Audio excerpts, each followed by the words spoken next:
Money is like water.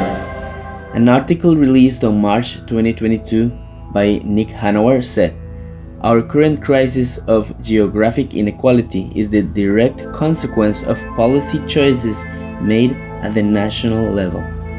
An economic system is not different from a natural ecosystem in which individuals, businesses, and groups of businesses interact cohesively, similarly to individuals, species, and groups of species interacting for a self-sustainable ecosystem, where money is equivalent to water in an ecosystem. The more liquid water, the greater the prosperity in the ecosystem. A poor economy would be like a desert, increasing wealth proportionally to the supply of water, to a plain of pastures, to a rainforest, to a swamp, to a lake, or an ocean. In different levels of supply of water, some species will need to adapt to the changes to survive. Some species will not be able to exist in certain conditions. For example, a wolf cannot survive in an ocean without land, or a dolphin cannot survive in a plain of pastures. Some creatures like ducks or swans can live under any conditions of amount of water, but the temperature and salinity of the water will affect their survival.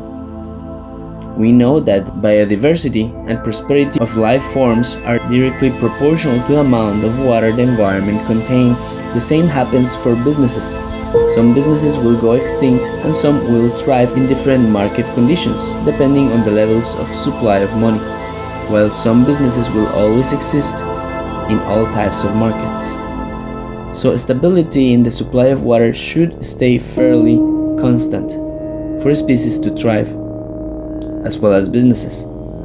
We know that banks can produce money out of nothing, so the supply of money is literally infinite, unlimited. We know that in nature, the supply of water is with rain, ice melting, rivers, and air humidity. But what are the supplies of water for an economy? The water of an economy, or the money, comes to a market through salaries. So the rain, rivers, fountains of water are the ability of people to earn money from companies, which translates that the higher the salaries of the individuals, the more prosperous the economy can be, and is supported by the article from Nick Hanauer. To support this analogy, what is the main difference between a rich country versus poor countries? The salaries in poor countries, people have low wages, while in rich countries, people enjoy high wages. A very simple fact that demonstrates this hypothesis that the higher the salaries, the greater the prosperity in an economy. We know that increase of salaries boosts the inflation of a currency, but that should not be a problem. We cannot prevent inflation. If salaries are being raised proactively above the percentage of inflation rate as shown in this chart, and every 10 to 20 years governments remove 1 0 from the currency value, that is result. Bottom line, the minimal and standard wages must be raised in a consistent basis by governments for an economy to thrive, like keeping the economy in a similarly stable state of a rainforest or an ocean. The more water, the greater the biodiversity in life. It sounds simple, yes, but it all depends on a benevolent control system that will solve all economic problems in the world. That's a disadvantage of cryptocurrency because blockchain is not a controlled currency, which could be managed as it happens to controlled traditional currency.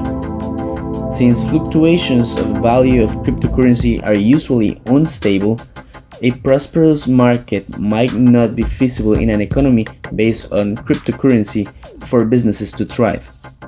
While traditional currency is created out of nothing, the cryptocurrency is created by community contributions, or its value is an agreement of a group of people that believe it has value. Bottom line, the minimal and standard wages must be raised in a consistent basis by governments for an economy to thrive. Money is like water.